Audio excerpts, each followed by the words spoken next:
Olá a todos! A nossa preocupação hoje será em estudar o poder constituinte originário.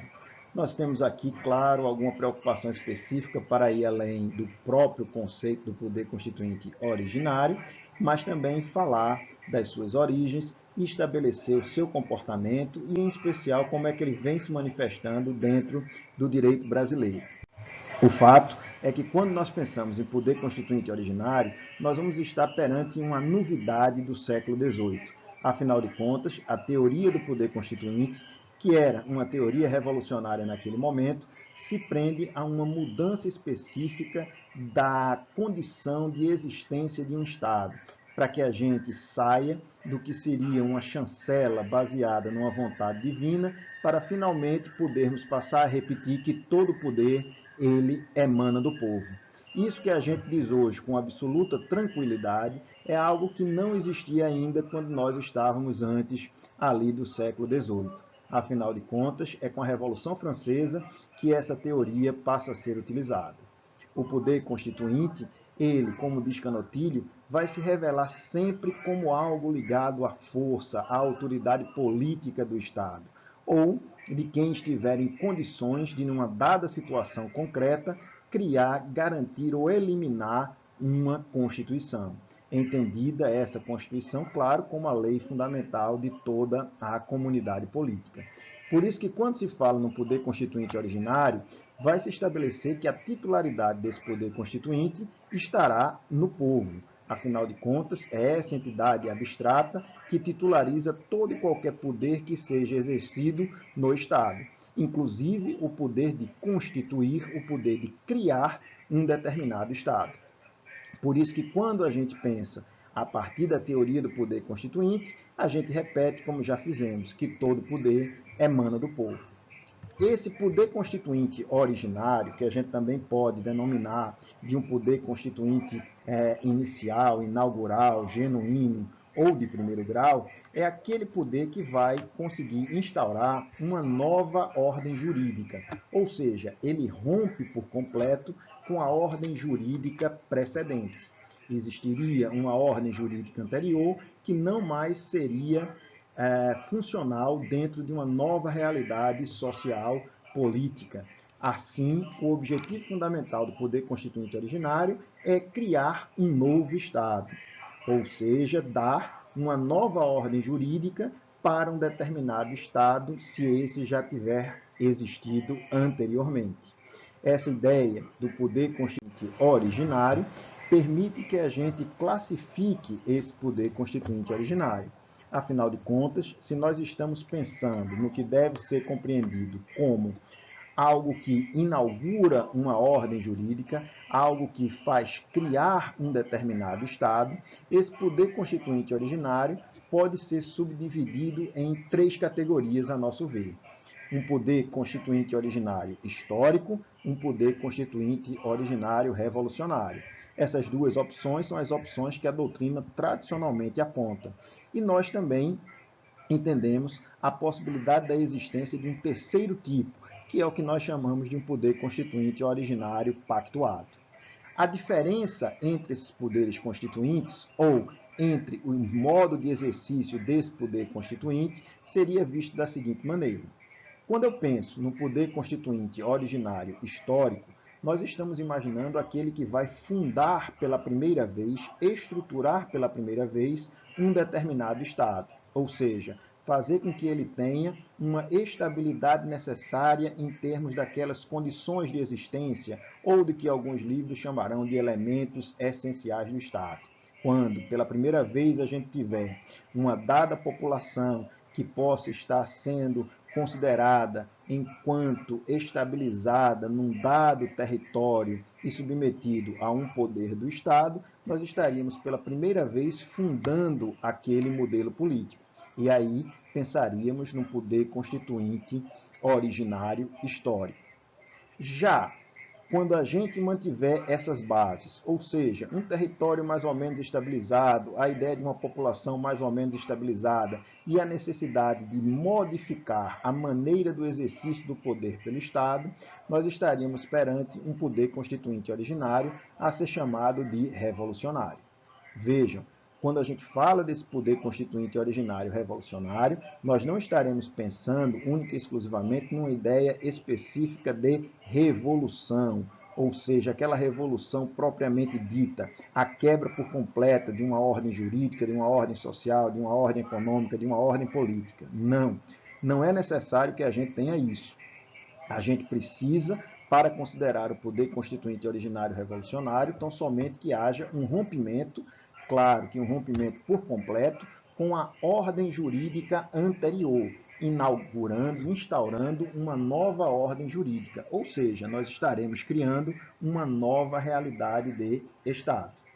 Se a gente pensar em situações nas quais existe um processo constituinte no qual nós não estamos perante a primeira inauguração de um Estado, nem consigamos perceber que houve um rompimento por completo com a ordem jurídica anterior, uma nova Constituição, se eventualmente ela for lançada, ela não poderia ser colocada à custa do poder constituinte originário histórico ou revolucionário. Por isso que a gente entende que um terceiro modelo deveria ser percebido, um poder constituinte originário pactuado. Esse poder constituinte originário pactuado, em regra, ele vai vir de uma ampla negociação política entre governo e oposição.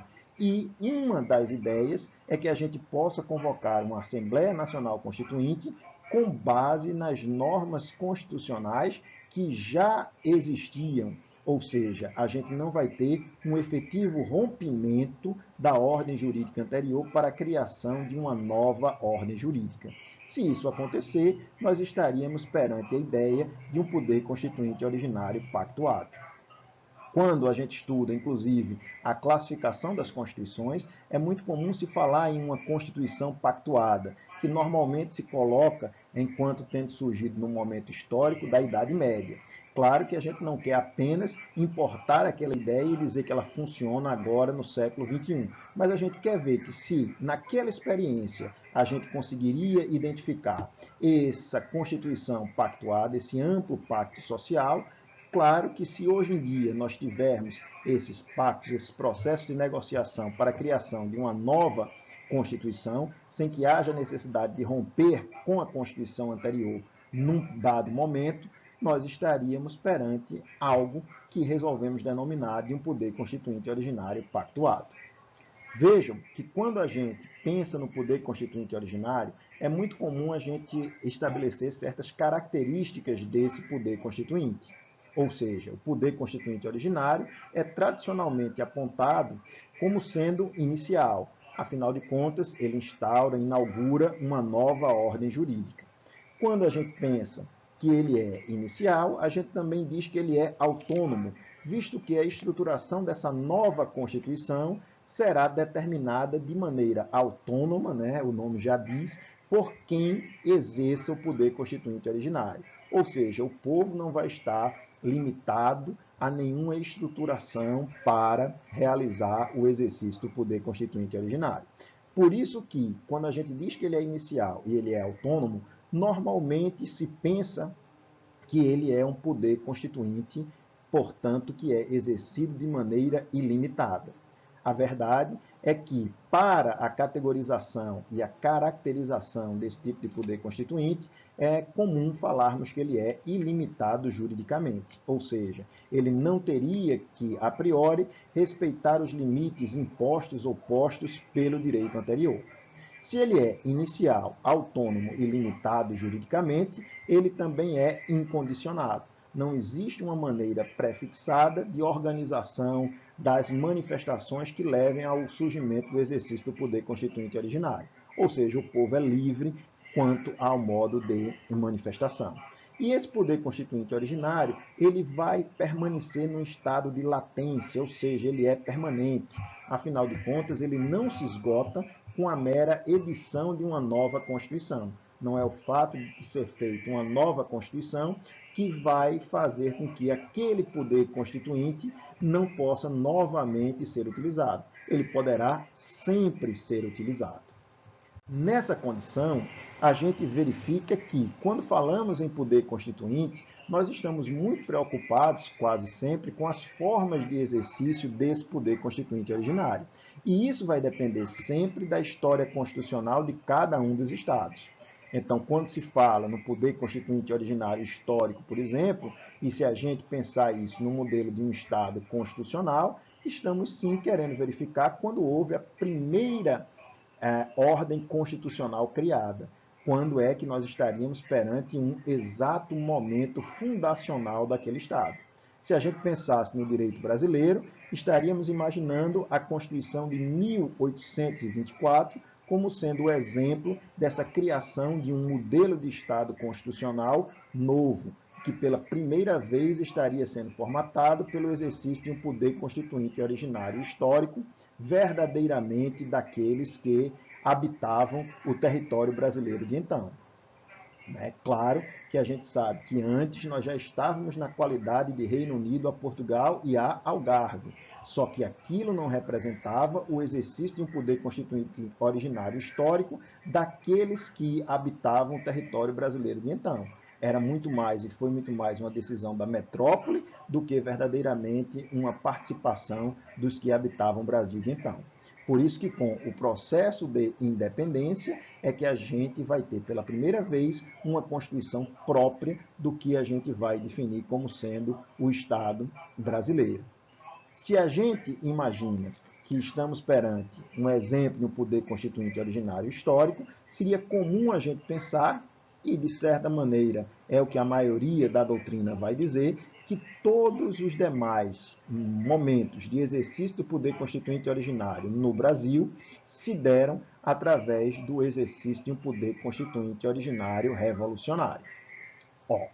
Isso representa a noção tradicional, isso representa a noção de que sempre que a gente rompa com o modelo anterior, nós estaremos fazendo o exercício de um poder constituinte originário revolucionário. A essa situação de rompimento de uma realidade sociopolítica anterior, de uma ordem jurídica anterior, até que haja a criação de uma nova ordem constitucional, a gente pega a expressão do professor Ivo Dantas, que identifica esse momento, esse tempo passado, como um hiato constitucional. Ou seja, sempre que houver choque entre o conteúdo da Constituição escrita e a realidade social, nós teremos um rompimento.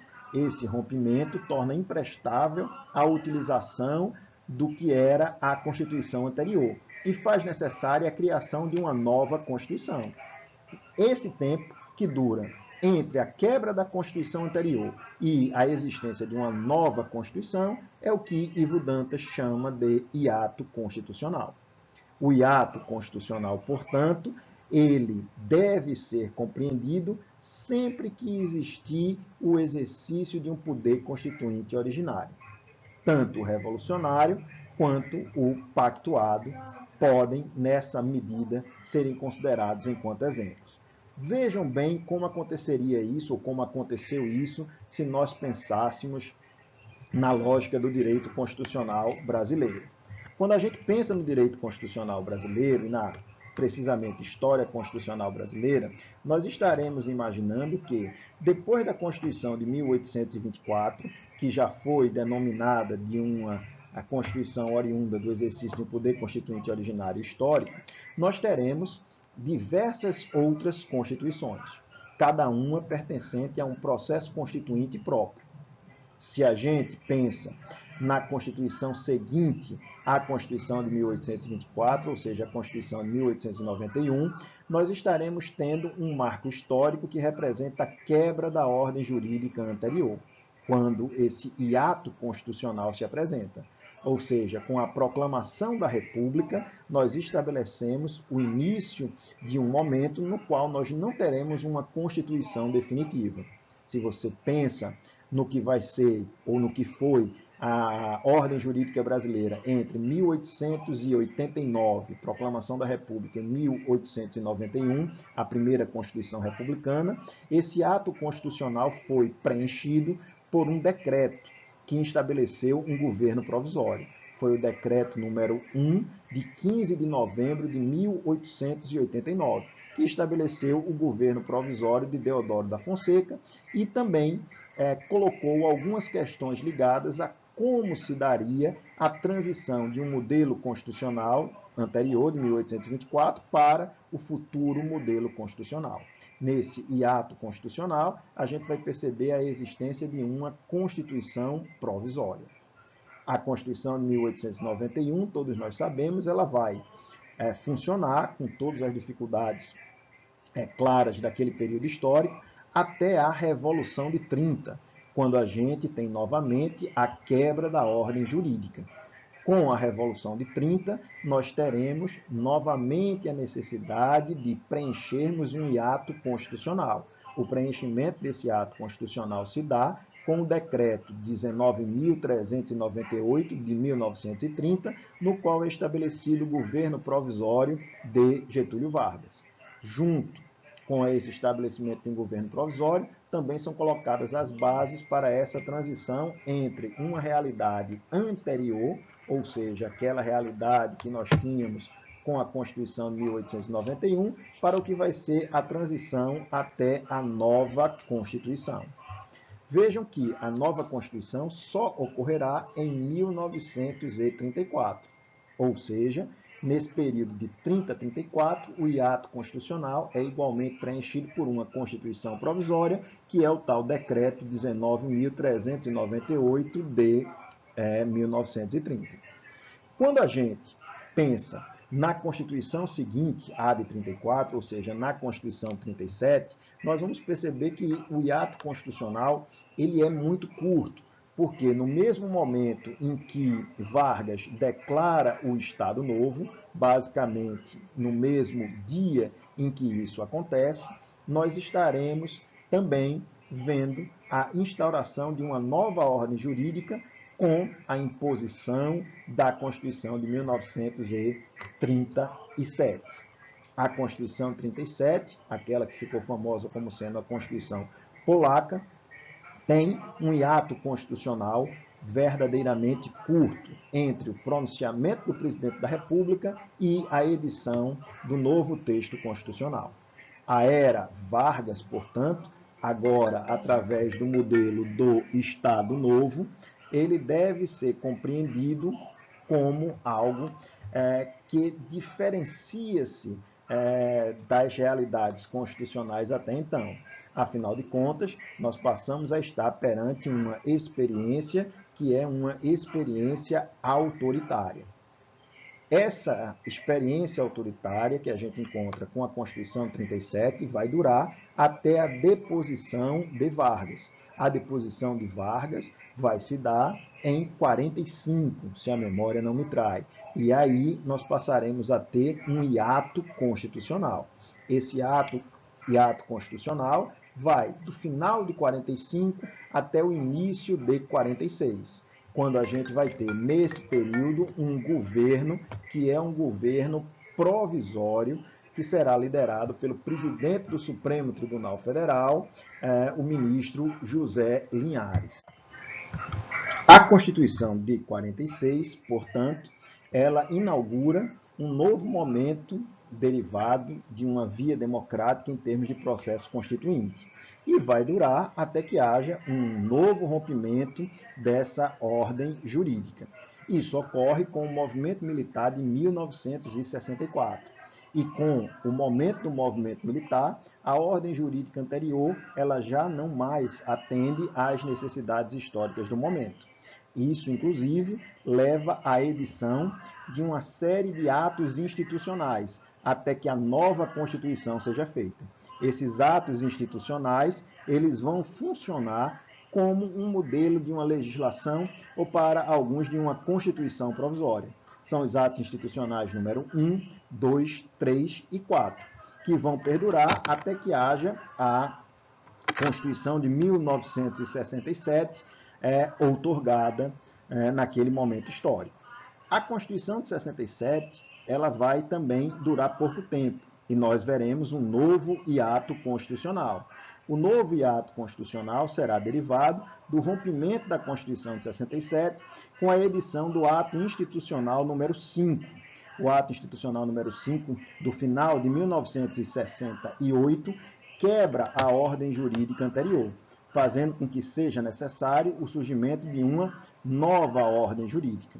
Esse hiato constitucional, portanto, é preenchido pelo AI-5, pelo ato institucional número 5, e vai produzir, ao final, a Constituição, ou, para ser terminologicamente mais correto, a emenda constitucional número 1 de 69.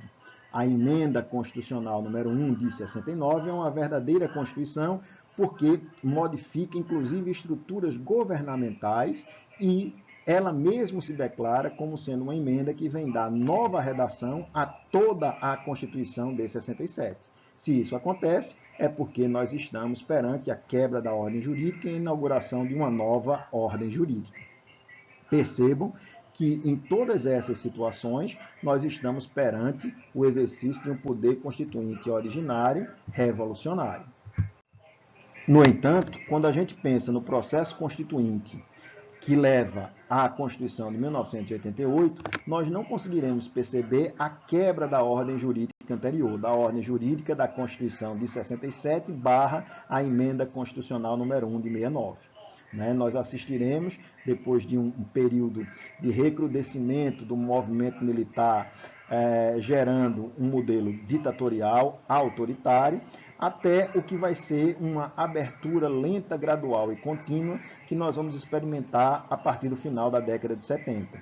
Ou seja, marcos como o pacote de abril de 77 ou o pacote de junho de 78, com a revogação do ato institucional número 5, ou a lei da anistia em 1979, são indícios desse modelo de abertura, que vai lentamente levar ao movimento das diretas já, quando vai se buscar a eleição direta do presidente da República. Até então, essa eleição era realizada através do Congresso Nacional, daquilo que a gente chama de um colégio eleitoral, uma eleição indireta, mal comparando, algo parecido com o que acontece no modelo dos Estados Unidos da América. O fato é que quando a gente está pensando nas diretas já, basicamente todos os outros cargos eletivos já estão sendo submetidos a eleições diretas, menos aquele que diz respeito à presidência da República. Por isso que a emenda Dante de Oliveira, a emenda que tentava estabelecer as diretas já, teve tanta aceitação popular que gerou uma reação que, ao final, fez com que Tancredo Neves fosse eleito presidente da República, com José Sarney como sendo o seu vice, isso numa eleição dentro do colégio eleitoral.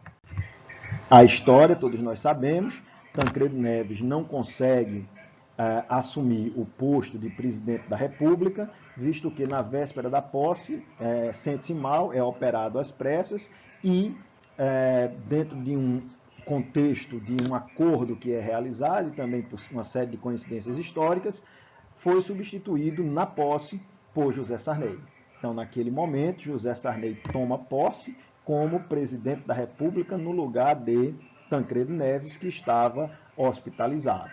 Sabemos nós que isso dependeu muito mais de uma negociação política do que verdadeiramente do que estava escrito no texto constitucional. O fato é que todos esses exemplos que vêm desde a década de 70 até a eleição de Tancredo Neves e José Sarney demonstram uma transição que é uma transição que se estabelece por uma busca de acordo e de consenso entre governo e oposição, ou seja, um amplo acordo social que é levado a cabo para que a gente pudesse ter uma nova Constituição. O novo governo de Sarney convoca uma nova Assembleia Nacional Constituinte através de uma emenda constitucional. Ou seja, a gente não vai ter a quebra da ordem jurídica anterior para o surgimento de uma nova ordem jurídica. Não. A Constituição de 88 vai ser um produto formal de uma emenda à Constituição de 67 / emenda constitucional número 1 de 69.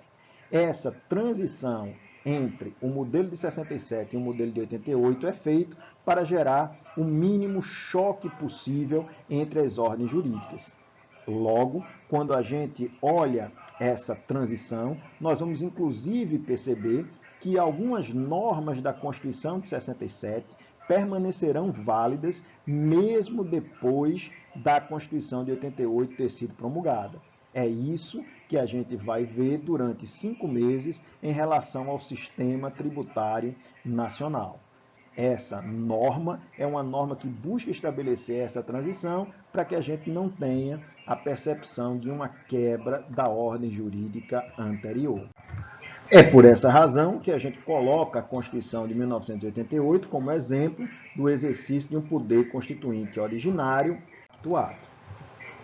Quando a gente olha para aquela classificação tradicional do poder constituinte originário, como sendo inicial, ilimitado, incondicionado, autônomo, a gente tem hoje algumas dúvidas se realmente ele é tudo isso, ou se existem limites ao exercício do poder constituinte originário. Quando a gente pensa nessa limitação ao exercício do poder constituinte originário, a gente vai ter que perceber o que Canutilho alerta, que hoje em dia a gente está perante a existência de alguns condicionamentos internos e externos em relação ao modo de fazer de uma dada Constituição. É quando Canutilho diz que o sujeito constituinte, o legislador constituinte, né, quando representa aquele povo, aquela dada nação, ele vai ter que se estruturar e obedecer a padrões e modelos de condutas, que são condutas de natureza ética, social, cultural, política, numa dada consciência jurídica geral da comunidade. Ou seja, ele se submete ao que seria a vontade do povo. Então, a gente começa a perceber uma ideia de autorregulação, um condicionamento interno para o exercício do poder constituinte originário. Notem também que, além disso, a gente tem uma série de condicionamentos que são condicionamentos externos, em especial nos dias de hoje, como vinculação a princípios supranacionais de justiça, aos direitos humanos e, em alguns casos, a paradigmas comuns que são oriundos do próprio plano internacional. A essa condição, a gente poderia inclusive chamar de um poder constituinte supranacional, ou aquilo que Canutilho vai desenvolver a partir de uma teoria da interconstitucionalidade. Em suma, a globalização e a integração mundiais terminam levando a um modelo tão complexo que é impossível hoje você dizer que a sua soberania se exerce de maneira ilimitada. Na verdade, você passa a ter uma série de influências políticas e econômicas que também irão se desenvolver enquanto consequências jurídicas para a sua própria ordem nacional. Veja, o direito constitucional não poderia ficar de lado num processo de globalização. Ele também passa a perceber que ele tem um diálogo com outros modelos constitucionais. E muitas vezes ele vai se submeter a paradigmas comuns a esses outros modelos constitucionais. É por isso que Canutilho fala numa teoria da interconstitucionalidade, que é entendida a partir de uma interculturalidade, ou seja, esse diálogo entre as constituições, como também de uma interparadigmaticidade. A interculturalidade pode ser vista quando constituições entre si se influenciam mutuamente. Um exemplo, se a gente pensar no modelo brasileiro de controle de constitucionalidade, esse modelo brasileiro de controle de constitucionalidade hoje permite a existência de uma súmula vinculante. Essa súmula vinculante é algo que é oriunda de um modelo anglo-saxônico com inspiração no direito norte-americano, portanto, algo que é afastado da tradição brasileira, mas que é levado a partir de uma lógica intercultural. De igual modo, como vinha dizendo, nós estamos perante também, hoje, a existência de uma série de tratados, acordos internacionais que funcionam como uma rede que é colocada acima dos estados e que impede um pleno exercício de suas vontades constitucionais. Afinal de contas, ele deve respeito àquilo que pactuou no plano internacional. Então, essas relações que são de natureza ligadas ao direito internacional exigem uma convergência dos vários poderes constituintes. O que é que isso termina por provocar? A existência de determinados paradigmas comuns que devem ser respeitados por cada um dos Estados. O melhor exemplo, em termos disso que Canotilho vai designar de interparadigmaticidade, é o que acontece na União Europeia. Nós temos uma série de órgãos, uma série de normas que devem ser obedecidas por todos os Estados. Então, até mesmo o exercício do poder constituinte de um dado Estado europeu está agora limitado nesse espaço político por aquilo que vem determinado pela União Europeia. Vejam que, se nós estamos perante essa ideia de interconstitucionalidade, passamos a perceber que agora o poder constituinte não é mais só aquele poder constituinte nacional, não é só aquele poder constituinte que nós vamos encontrar em um dado Estado, e sim a influência da vontade de povos que não estão habitando o seu Estado podem ser legítimas para limitar a sua própria vontade constituinte. Então, quando se pensa no poder constituinte supranacional, estamos pensando nesse conjunto de estados que se interrelacionam em um processo de integração político-econômica que pretende estabelecer uma constituição comum a todos. Isso, e só em termos de exemplo, também aconteceu na União Europeia, quando se tentou fazer uma Constituição Europeia. Essa não foi à frente, mas em substituição, novos tratados internacionais foram produzidos com o mesmo conteúdo, ou com conteúdo muito próximo àquele que estava no projeto de Constituição Europeia, representando, portanto, a existência de um poder constituinte originário supranacional.